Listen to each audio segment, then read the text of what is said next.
وظل من يحموم لا بارد ولا كريم إنهم كانوا قبل ذلك مترفين وكانوا يصرون على الحنث العظيم وكانوا يقولون أئذا متنا وكنا ترابا وعظاما أئنا لمبعوثون أو الأولون قل إن الأولين والآخرين لمجموعون إلى ميقات يوم معلوم ثم إنكم أيها الضالون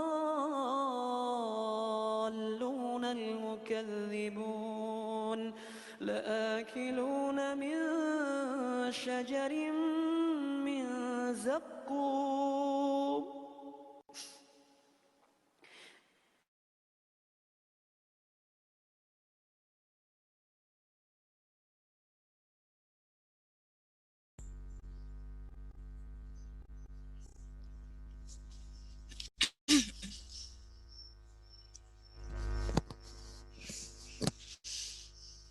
Bismillahirrahmanirrahim.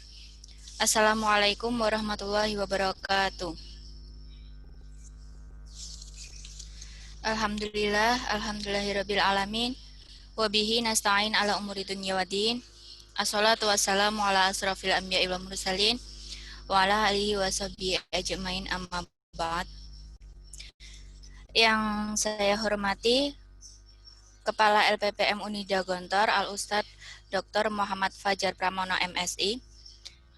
Yang saya hormati segenap tim divisi LPPM Unida Gontor yang sekaligus menjadi pemateri pada hari ini. Yang saya hormati segenap dosen dan mahasiswa peserta sosialisasi program Hibah Kemenristek BRIN tahun anggaran 2021.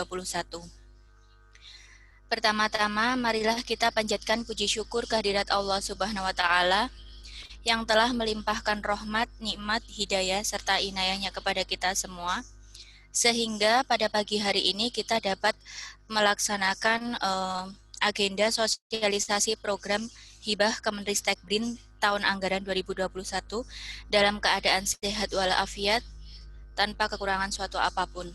Amin. Kedua kalinya, salawat serta salam tetap terlimpahkan kepada junjungan kita Nabi Agung Nabi Besar Muhammad Sallallahu Alaihi Wasallam yang telah membawa umatnya dari zaman jahiliyah menuju zaman Islamiyah, seperti yang kita rasakan saat ini dan yang kita nantikan syafaatnya esok di Yaumul Qiyamah. Amin. Ketiga kalinya di sini saya sebagai moderator perkenankan untuk membacakan susunan acara pada pagi hari ini. Acara yang pertama yaitu sambutan sekaligus pembukaan oleh Kepala LPPM Al-Ustadz Dr. Muhammad Fajar Pramono MSI. Selanjutnya, sosialisasi program penelitian dan pengabdian kepada masyarakat yang akan diisi oleh Ustadzah Rila Stianingsih. Materi selanjutnya yaitu sosialisasi proses usulan Simlitapmas dan program pendampingan penyusunan proposal yang akan diisi oleh Al-Ustadz Muhammad Nurkholis. Selanjutnya sesi tanya jawab yang pertama. Kemudian dilanjutkan sosialisasi pemetaan SDM peneliti dan pengabdian yang akan disampaikan oleh Ustadzah Umi Isnatin. Selanjutnya sosialisasi standar biaya keluaran atau SBK yang akan disampaikan oleh Ustadzah Anggun Lisdiana. Dan yang selanjutnya yaitu materi sosialisasi Sinta yang akan disampaikan oleh Al-Ustadz Dihin Muryad Moko. Dan selanjutnya sesi tanya jawab yang kedua dan diakhiri dengan penutup. Memasuki acara yang pertama yakni sambutan Kepala LPPM sekaligus pembukaan acara pada pagi hari ini. Kepada Al-Ustadz Dr. Muhammad Fajar Pramono MSI kami persilahkan. Assalamualaikum warahmatullahi wabarakatuh. Innal hamdalillah nahmaduhu wa nasta'inuhu wa nastaghfiruh wa na'udzubillahi min syururi anfusina wa min sayyiati a'malina. May yahdihillahu fala mudilla lahu wa may yudlil fala hadiya lahu. Asyhadu an la ilaha illallah, asyhadu anna Muhammadan abduhu wa rasuluh. Allahumma shalli ala sayyidina Muhammad wa ala Muhammad amma ba'du. Qala Allah Ta'ala bil Karim, a'udzubillahi minasyaitonir rajim. Bismillahirrahmanirrahim. Ya ayyuhalladzina amanu taqullaha haqqa tuqatih wa la tamutunna illa wa antum muslimun. Pada para asatidzah ya, ustadzah, ibu, bapak dosen, dan juga khususnya kepada divisi LPPM sekaligus sebagai pemateri ya pada acara sosialisasi ini. Sekali lagi marilah kita panjatkan puja dan puji syukur kehadirat Allah yang telah melimpahkan karunia iman dan Islam serta kesehatan lahir dan batin kepada kita sekalian. Sehingga pada pagi hari ini alhamdulillah kita bisa mengikuti acara ini dan kita berharap pertemuan ini memberikan manfaat dan keberkahan untuk kita semuanya.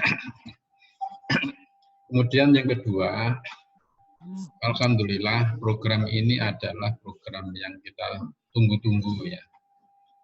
Mulai dengan perubahan klaster ya dari binaan kematian ya. Tentunya dengan segala konvensinya.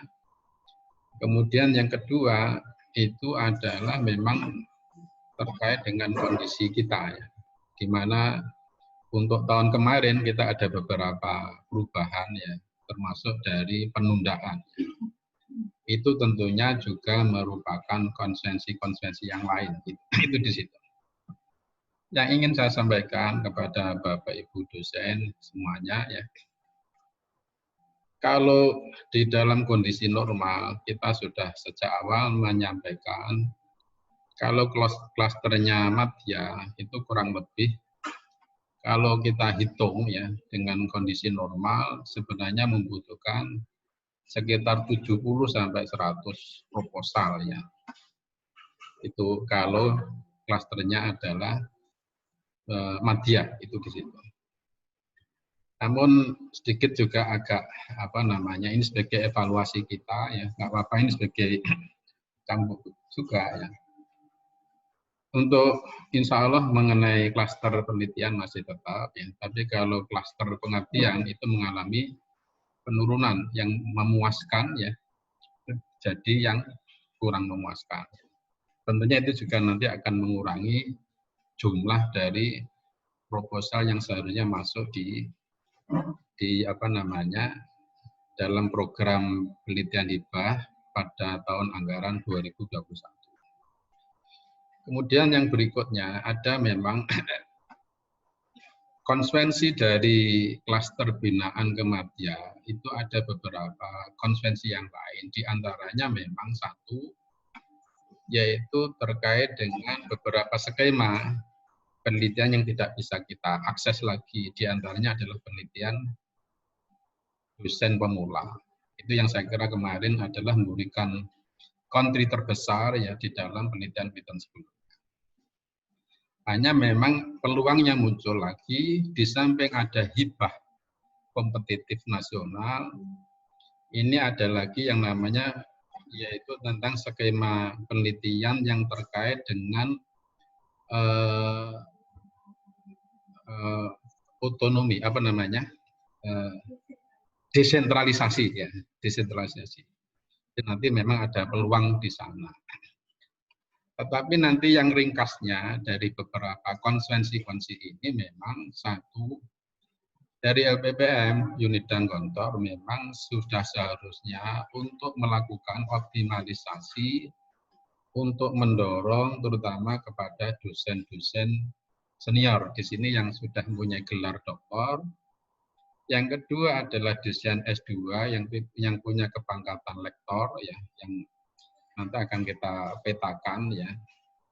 Kemudian yang ketiga ya, baik dosen yang doktor maupun yang kepangkatan lektor, yang juga variabel penting itu adalah menyangkut soal publikasi ya. Itu yang menjadi pertimbangan-pertimbangan kira-kira berapa skema penelitian nanti yang bisa diakses ya dalam penelitian tahun anggaran 2021.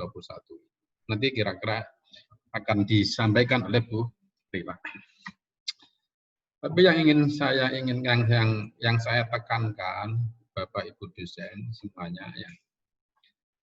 Sekalipun nanti misalnya ada dosen-dosen senior yang kita harapkan memang aktif, tapi kita juga tetap mengundang ya dalam kesempatan ini adalah dosen-dosen potensial ya, dosen-dosen masa depan UNIDA ya, muda-muda ya, walaupun kepangkatannya maupun dari segi gelar belum memenuhi dari yang disebutkan tadi, kita mencoba membaca, melihat potensi dari dosen-dosen ini yang kita harapkan menjadi supporter ya, supporter sebagai pendamping ya, pengawal dari dosen-dosen senior.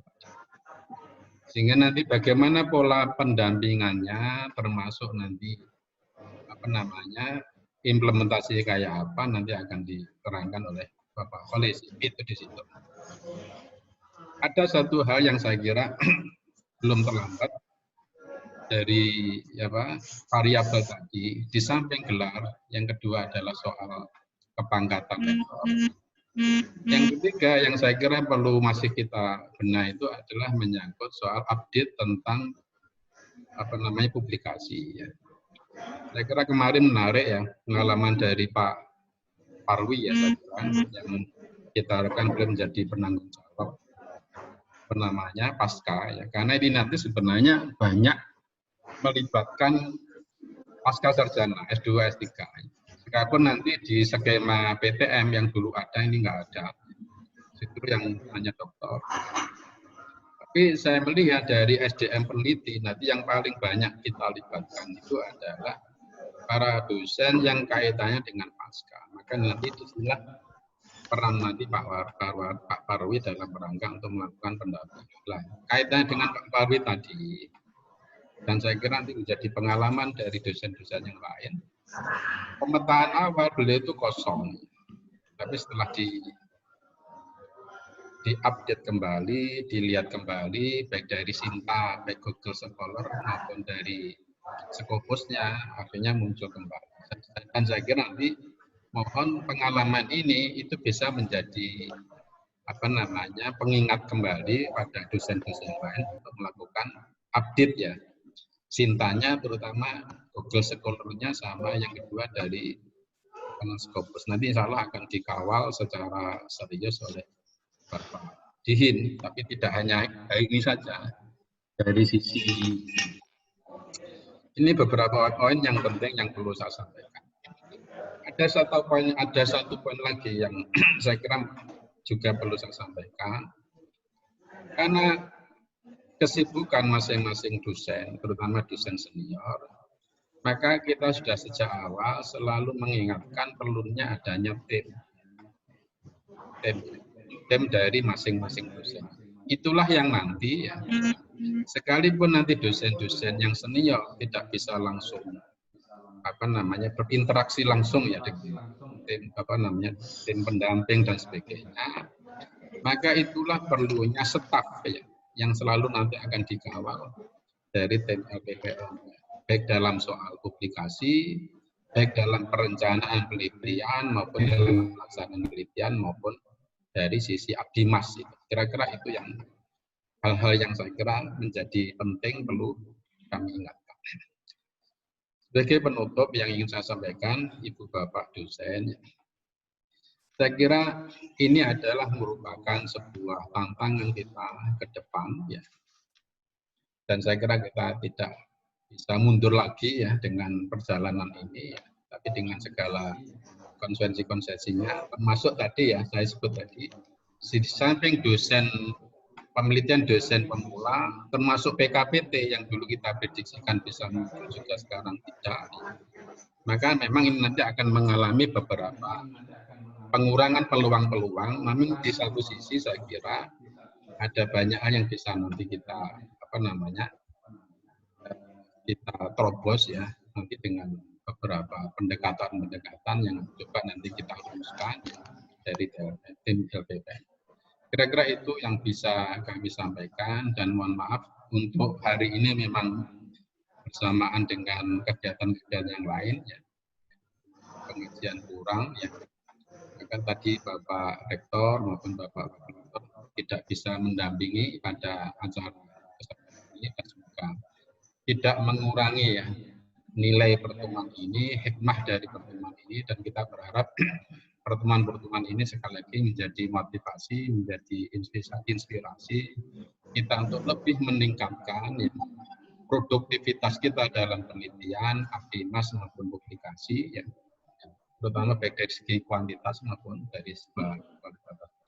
Sekali lagi saya ucapkan terima kasih umumnya kepada seluruh dosen atas perhatian dan kerjasamanya yang bisa mengikuti acara ini, termasuk khususnya pada divisi, ya, juga staf-staf di LPM yang telah bisa terselenggaranya acara ini, dan sekali lagi kita berharap acara-acara ini sekali lagi memberikan kebaikan dan keberkahan kita semuanya. Kalau ada kurang lebihnya, sekali lagi kami sebagai Ketua LPM mohon maaf yang sebesar-besarnya. Akhirnya marilah kita acara sosialisasi hibah Kemenristek di BRIN ya tahun 2021, tahun usulan tahun 2020 kita buka dengan bacaan basmalah. Bismillahirrahmanirrahim. Assalamualaikum warahmatullahi wabarakatuh. Saya kembalikan kepada MC.